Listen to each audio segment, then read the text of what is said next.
Johan, a bonus point win, but I'm sure you're glad the players worked it out themselves in that second quarter. It saved you giving them a rocket at half-time.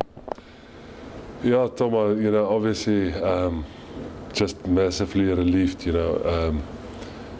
what a funny game, if I can call it that. The first half, they played well and we never saw the ball through our own, destruction through penalties and mistakes we made, but they kept well on the ball and put us under a lot of pressure. And, they went up 7-0 and a lot of work ahead. But then, the positive for me was that the guys showed a lot of character by, fighting back and got points before half-time. I think that was the secret.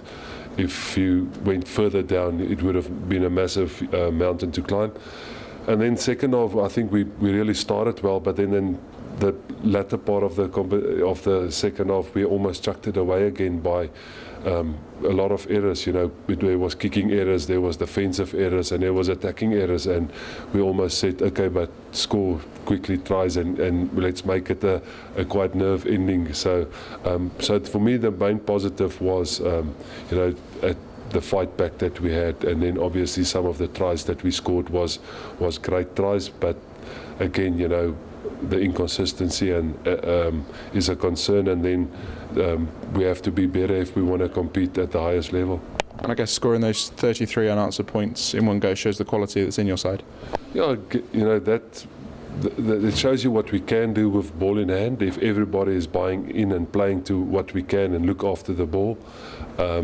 But then, I think we must be better in closing games, and if you think about it, the previous 2 weeks we were on the wrong side of the result, and we were leading as well. At Wasp we were leading, and at Newcastle we scored 4 tries against 2, but didn't get over the winning line. So that's the part that we must obviously address and seriously look at, because obviously the games that we go in is not going to get easier. I guess it was a hugely important game, the way that the game panned out in terms of the decision makers in your squad. They'll take a lot from today. Yeah, for sure. Like I said, credit to London Irish first of all for the pressure that they put us under and the way they've played. But then again, we showed all the good signs and a lot of learning for us in that latter part of the game, things that we can do better, and that's where we'll have to sit down with those decision makers on Monday and go through that, so that experience we will hopefully, when we get in that situation, we'll make better decisions. But we'll have to enjoy, first of all, it's still a win, and it's still a lot of character that was shown.